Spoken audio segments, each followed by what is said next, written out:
सैनिक मरने लगे, सेल्यूकस निकेटर के सैनिक मरने लगे तो उसने गुप्तचर भिजवाए युद्ध का क्या हालचाल है। तो जब पता चला कि सैनिक मर रहे हैं तो उसके हाथ, अब सैनिक कौन मार रहा है कि भाई चंद्रगुप्त मौर्य ने मार रहा है, वो है राजा। तो एकदम उसके पैरों तले जमीन खिसक गई ये बात जानकर कि चंद्रगुप्त मौर्य राजा बन गया। अच्छा ये तो वही है जिसने हमारे राजा सिकंदर को मार दिया था। तो सेनापति सोचेगा नहीं कि मेरी क्या औकात है, जो राजा नहीं हरा पाया चंद्रगुप्त मौर्य को, तो मेरी औकात है सेनापति की जो हरा लेगा। तो उसने एक संधि भेजी फिर गुप्तचरों के माध्यम से चंद्रगुप्त मौर्य के पास कि ये युद्ध विराम कर दो और जो मेरे सैनिक बचे हुए हैं उन्हें वापस भेज दो मेरे देश में, और मैं आपको इसके बदले में 5 देश दूंगा और अपनी बड़ी बेटी हेलन, अभी अध्यक्ष जी ने बताया, हेलन का विवाह करूंगा। ये संधि भेजी उन्होंने, एक समझौता भेजा उन्होंने। तो कौन सा राज नहीं चाहेगा कि बिना तलवारों के बिना खून बहाए भारत की सीमाएं बढ़े। तो उस समय भारत में सबसे पहले इंटरनेशनल विवाह हुआ था सेल्यूकस निकेटर की लड़की से, हेलन से, और 5 देश मिले थे भारत को दहेज में, जिनका नाम आज मौजूदा बता देता हूँ। पाकिस्तान, अफगानिस्तान, म्यांमार, भूटान और बर्मा, ये थे। तो आज हमसे अलग हो चुके हैं। भारत की जैसे कहते हैं ना कि पहले हम पे 100 बीघा था 50 बीघा रह गया, वो स्थिति है आज हम पे। हमारे पुरखों पे 100 बीघा थी, आज हम पे 50 बीघा रह गई ये जगह। और ये मीडिया दिखाती है कि बहुत मजबूत हाथों में देश है ये। कहीं ना कहीं गलत नीतियाँ चल रही हैं भारत के अंदर। आप देखते हो बीच बीच में क्या क्या एजेंडे चलाते हैं मनुवादी चालाक लोग कि फलाना देश बनाएंगे, कि फलाना देश बनाएंगे। वो अशोक चक्र को नहीं मानते हैं राष्ट्रीय ध्वज में। मैं आपको बता दे रहा हूँ, मैं कल गया था, आपने सुना होगा एटा जाते होगे तो सदर विधानसभा में एक चिंतापुर है गांव, एक जार की तरफ सुकार रोड पे, कभी गए हो तो वहाँ यही चालाक लोग रहते हैं। तो उन्हें कोई मतलब नहीं है राष्ट्रीय चिन्ह से, ना उन्हें कोई मतलब है अशोक चक्र से। मतलब हमारी बात, राष्ट्रीय ध्वज से कोई मतलब नहीं है। वो राष्ट्रीय ध्वज अपने उसको मानते हैं, वो तिकोना झंडा ऑरेंज कलर का होता है उसको, इसीलिए इन्होंने 52 साल राष्ट्रीय ध्वज को भी नहीं फहराया। तो क्या समझते हो जो राष्ट्रीय ध्वज का सम्मान नहीं करते कि आपको अधिकार दे देंगे, ये देते रहो उन्हें, मत देते रहो अपने आप। क्या हम अब आप झांको अपने अपने, क्या हम अपने महापुरुषों के पद चिन्हों पर चलना है क्या? अगर हमारे समुद्रगुप्त मौर्य घुटने टेक देते तो क्या हमारा इतिहास बनता कभी? क्या हमारा इतिहास कहता है कि हमारे महापुरुष कहते हैं कि हम घुटने टेकें? लेकिन आज तो स्थिति यही है हमारी। हम संगठन के काम को बेकार का काम समझते हैं। तो फिर पूरे भारत को अखंड किया उन्होंने, इसीलिए इनका नाम अखंड भारत का निर्माण चंद्रगुप्त मौर्य ने ही किया था। लेकिन हम लोग इस चीज़ को, इस इतिहास को दबाया भी जा रहा है। तस्वीरें नहीं मिलती हैं गांव में, ये मुझे लानी पड़ी है एटा से। अब आपके घर में सभी उनकी तस्वीर मिल जाएंगी मनुवादियों की, जिनसे आपको कोई लाभ नहीं मिला कभी भी और ना मिले कभी, और उनके नाम पे आप खूब देते हो चालाक लोगों को चंदा दान। जिस पैसे को आपको शिक्षा पे लगाना चाहिए अपने बच्चों की, वो पैसा आप वहाँ खर्च कर देते हो। अभी गेहूँ देखने निकलने देना, अभी देखो बैठेंगे जगह जगह वो ले लेंगे माइक स्पीकर, है ना, पांडा लगा के आप लोग भी बिठाएंगे चंदा दे देंगे। ये सब आपको मूर्ख बनाने के लिए करा गया है, ये सब ये घटे गए। जो भारत के संविधान को नहीं मानते, आप ऐसे लोगों को बिठा रहे हो तो सत्यानाश तो हो गई। आपको इतिहास मालूम है कि बृहदत्त मौर्य की हत्या किसने की थी? किसने की थी मालूम है भैया? बृहदत्त मौर्य की हत्या किसने की थी? तो कौन था वो? किस समाज में आता था वो? फिर उनको ही घरों में बैठाते हैं, शादी ब्याह उनसी कराएंगे हम।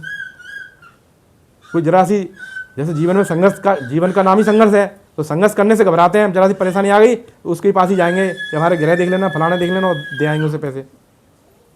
ये इसलिए तो दुर्दशा हो रही है। असली दुश्मन को पहचानो, और वही दुश्मन हमारा इशारा करता है कि मुसलमान तुम्हें खा जाएगा।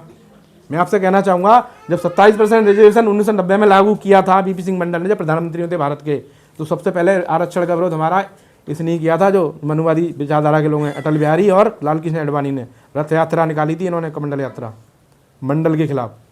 मंडल कमीशन लागू किया गया था तो इन्होंने रथ यात्रा निकाली थी कि ये नहीं लागू हुए। बात समझ में आ रही है? असली दुश्मन को पहचानो पहले, तब कुछ भला हो सकता है तुम्हारा। दोस्त और दुश्मन को पहचानना सीखो पहले। क्या चाहते नहीं हो कि सम्राट चंद्रगुप्त मौर्य जैसा फिर से इतिहास बने, भारत का फिर से विस्तार हो? या ऐसी चाहते हो ये भारत देश ऐसी खराब बेकार होता जाए? क्यों भैया, यही चाहते हो कि भारत देश और बेकार हो जाए? आज रुपए की कीमत देखो कहाँ जा रही है। एक डॉलर जो है अमेरिका का, वो आज 95 रुपये के बराबर है इसमें। और देश में कर्जा भी बढ़ गया है, 20 लाख करोड़ रुपए बढ़ गया है, 200 लाख करोड़ रुपए बढ़ गए। पहले 50 लाख करोड़ थे, अब 200 लाख करोड़ हो गए। ये किस पे वसूला जाएगा? हम लोगों से वसूला जाएगा। न किसानों का जो अब किसानों की फसल होती है क्या सही रेट मिल पाता है हम लोगों को, लेकिन हम लोग फिर भी समझने को तैयार नहीं है। तो हम वही समय लाना चाहते हैं कि सब कुछ पहले छीन लो भैया तब जागेंगे हम, यही चाहते हो भैया क्या? तो आपके बीच में आने का उद्देश्य कुछ नहीं है, केवल जनता दल पार्टी के संगठन की विचारधारा आप तक पहुंचाना और संगठन से जुड़कर चलना कदम से कदम। चंद्रगुप्त मौर्य शासक तभी बन पाए थे जब उनका संगठन बढ़ गया था, समझ रहे हो? जनता दल पार्टी के जो जनता दल पार्टी संगठन चल रहा है, बैठो भैया मुद्दे की बात हो रही है, अब बैठ लो थोड़ा। तो बाबू सिंह कुशवाहा ताकतवर जब बनेंगे जब आप उनके इशारों से आप संगठन में जुड़ के काम करेंगे, तब आप ये कहने लगेंगे। अब चुनाव आ रहा है 27 का, नज़दीक है, ज़्यादा दिन नहीं है। आप कहने लगेंगे हम बाबू सिंह कुशवाहा के कहने से वोट देंगे, जहाँ बाबू सिंह कुशवाहा कहेंगे वहाँ वोट देंगे हम। तब देखो आप कितनी जल्दी आते हो पावर में। ये और बिरादरियों ने किया है, इसलिए वो 3-4 बार सरकार में रहे और हमसे कम आबादी वाले रहे। तो हमें थोड़ा शर्म आनी चाहिए कि हम कर क्या रहे हैं इतनी बड़ी आबादी होने के बाद भी। मैं आपको सत्य बताने आया हूँ, सत्य कड़वा होता है, जो हम इस समय कर रहे हैं सभी लोग। जगाने आए हम आपको, कोई मीठी मीठी बातें करनी नहीं आए। मीठी बात क्या होती है? झूठी बात होती है वो, और वही चालाक लोग आपके बीच में बैठ के करते हैं। तो हमको बड़ा खुशी होती है उससे। और सत्य थोड़ा कड़वा होता है, ये भी मालूम है आपको। और कहावतें क्या क्या बनाई गई हैं, अकेला चना भाड़ नहीं फोड़ता। तो आपसे पूछना चाहूँगा, ये कहावत सही है? अकेला चना भाड़ नहीं फोड़ता? बताएं भैया कोई। अकेला चना भाड़ नहीं फोड़ता, ये हर मुँह से सुन लेंगे आप। तो ये कहावत सही है? बताएं, आप लोग मानते हैं ये कहावत सही है? कैसे सही नहीं है बताओ, इसका उदाहरण दो, कैसे सही नहीं है? तभी तो दिमाग के ढक्कन खुलेंगे, हम कर क्या रहे हैं हम। आप बताएं भैया। अकेला चना भाड़ा नहीं फोड़ता, और मान जाते हैं और इस विचारधारा को बहुत अच्छे से फॉलो करते हैं। और क्या फॉलो करते हैं हम कि नसीब में होगा सब मिल जाएगा, भाग्य में होगा सब मिल जाएगा। करते नहीं फॉलो? बताओ गलत कह रहा हूँ तो बता दो। बैठे रहते हैं, इसलिए तो कुछ नहीं कर रहे हो आप। ये सब गलत चीज़ें इसीलिए डाली गई हैं, आप प्रयास ही ना करो और वो मलाई चाटते रहे। वो अल्पसंख्यक लोग जो 3% आबादी है, आज जज बने बैठे हैं, आज डीएम बने बैठे हैं। हमारे बच्चे पढ़ते लिखते हैं, ग्रेजुएशन कर लेंगे, पोस्ट ग्रेजुएशन कर लेंगे, लेकिन बेरोजगार घूम रहे हैं। किसानों के जो फसल होती है उसका रेट सही नहीं मिल रहा है। इसको मैं बता देता हूँ, अकेला चना भाड़ नहीं फोड़ता गलत है बिल्कुल। मैं आपसे पूछना चाहूँगा, अकेला चना भाड़ नहीं फोड़ता ये कहावत इसलिए बनाई गई कि एक व्यक्ति कुछ नहीं कर सकता, ये बात इसलिए कही गई है ये।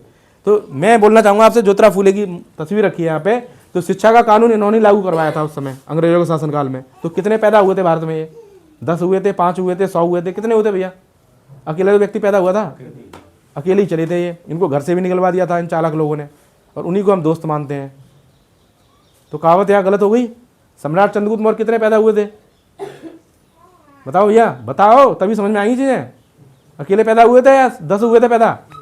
फिर तो ये कहावत बिल्कुल झूठ है कि नहीं है? नकार दो इसको कि जो अकेला चना भाड़ नहीं फोड़ता, बिल्कुल झूठ है। ये तुम्हारे दिमाग में इन चालाक लोगों ने तो डाली है ये ऐसा ना अफवाह करते हैं ये। पहले अफवाह बहुत जल्दी फैलती है इन चीज़ों की, तो हम लोग उन चीज़ों को मान के बैठ जाते हैं बस कि भाग्य। अब पढ़ने वाली स्टूडेंट की बात बताएं।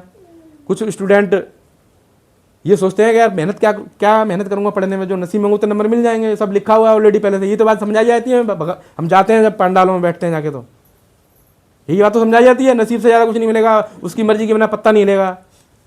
वो दिमाग में हमारे ठूठ